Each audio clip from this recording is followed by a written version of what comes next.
அரக்கோணம் பாராளுமன்ற தொகுதியின் திமுக வேட்பாளராக ஜெகத்ரட்சகன் அவர்கள் தேர்ந்தெடுக்கப்பட்டு தற்போது தீவிர வாக்கு சேகரிப்பு பணியில் பொதுமக்களிடம் ஈடுபட்டு வருகிறார். தற்போது அவர் நம்மோடு இணைந்திருக்கிறார். அவரிடம் கேட்டறிந்தார். வணக்கம் சார், ஏற்கனவே நீங்கள் நாடாளுமன்ற உறுப்பினராக இந்த தொகுதியில் இருக்கிறீங்க. இப்போ மீண்டும் திமுக கட்சி சார்பில் உங்களுக்கு வாய்ப்பு அளிக்கிட்டு இருக்கு.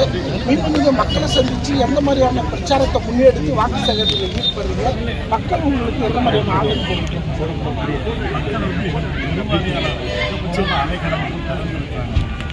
காரணம் 33 மாதங்களில் தளபதியினுடைய ஆட்சி சாதனைகள் சாதனைகள் தான் மக்களே சொல்கிறாங்க. இவர் மகராசன் முதலமைச்சராக இருக்காரு. அவரால் தான் எனக்கு 1000 ரூபாய். எனக்கு உடம்பு சரியில்லை, மயங்கட்டம்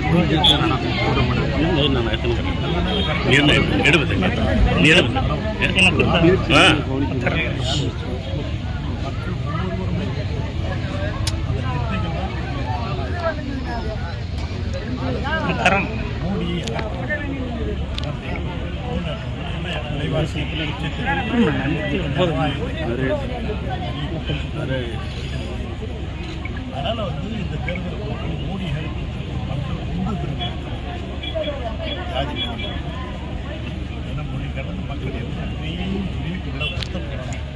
மோடி அவர் மீண்டும் ஜனநாயகம் இறக்கி செய்ய முடியும். ஏற்கனவே நீங்கள் நாடாளுமன்ற உறுப்பினராக இருக்கும்போது இந்த தொகுதி மக்களுக்காக என்ன மாதிரியான திட்டங்களை புதிய திட்டங்களை கொண்டு வந்திருக்கீங்க? 3 தவறைய பல்லாயிரக்கணக்கான உதாரணத்துக்கு சொன்னால் 10,000 இண்டஸ்ட்ரியல் சென்னை யாருமே கொண்டாடலாம், யாருமே பண்ணலை. பல சாதனைகள் எல்லாரும் பள்ளிக்கூடங்கள் மேம்பாடுகள் எல்லாம் பண்ணியிருக்காங்க. கிட்டத்தட்ட மோடி ஒரே ஒரு ராமர் கோயிலுக்கு பண்ணி பெரிய விஷயமா சொல்லியிருக்காரு. கிட்டத்தட்ட ஒரு 5000 கோயிலுக்கு விஷயம் பண்ணியிருக்காரு. அது மாதிரி நிறைய திருமணங்கள் கொண்டாந்து சிற்காட்டு கொண்டாந்து நிறைய தொழிற்சாலைகள் கொண்டாந்து இன்னும் என்னுடைய இந்த பகுதி எங்கள் அரக்கோணம் பகுதி மேலும் வளம்பெறுவதற்கு பல்வேறு வகையான புதிய திட்டங்கள் கொண்டாங்க. ராணிப்பேட்டையில் கிட்டத்தட்ட 9,000 கோடி கார் தொழிற்சாலை. மோடி சொன்னால் 2 கோடி பேருக்கு வேலை கொடுக்கணும், 2 பேருக்கு வேலை கொடுக்கணும். ஆனால் நாங்கள் பார்த்தீங்கன்னா கிட்டத்தட்ட இங்கேயே எங்கள் தொகுதியில் மட்டும் கிட்டத்தட்ட 1 கோடி பேருக்கு நாங்களே வேலை கொடுத்துருக்கோம். இந்த கடந்த 5 ஆண்டுகளில் தொழில்பட்டி அங்கே இங்கே எல்லாம் சேர்ந்து 1 கோடி பேர் நாங்கள் வேலை கொடுக்குறோம். மோடி ஒருத்தவங்க வேலை கொடுக்குறோம். கடந்த தேர்தலில் நீங்கள் பெருவாரியான வாக்கு வித்தியாசத்தில் வெற்றி பெற்றீங்க. இந்த தேர்தலில் எவ்வளோ வாக்கு வித்தியாசத்தில் வெற்றி பெறுவீங்கன்னு நம்பிக்கை? அதை என்னால் சொல்ல தெரியல. எங்கள் அமைச்சர் உதயநிதி இருந்தார். அவர் 6 லட்சம் வாக்கு வித்தியாசத்துன்னு சொல்லியிருக்காரு. அவர் சொல்லியிருக்காருங்க எனக்கு தெரியல.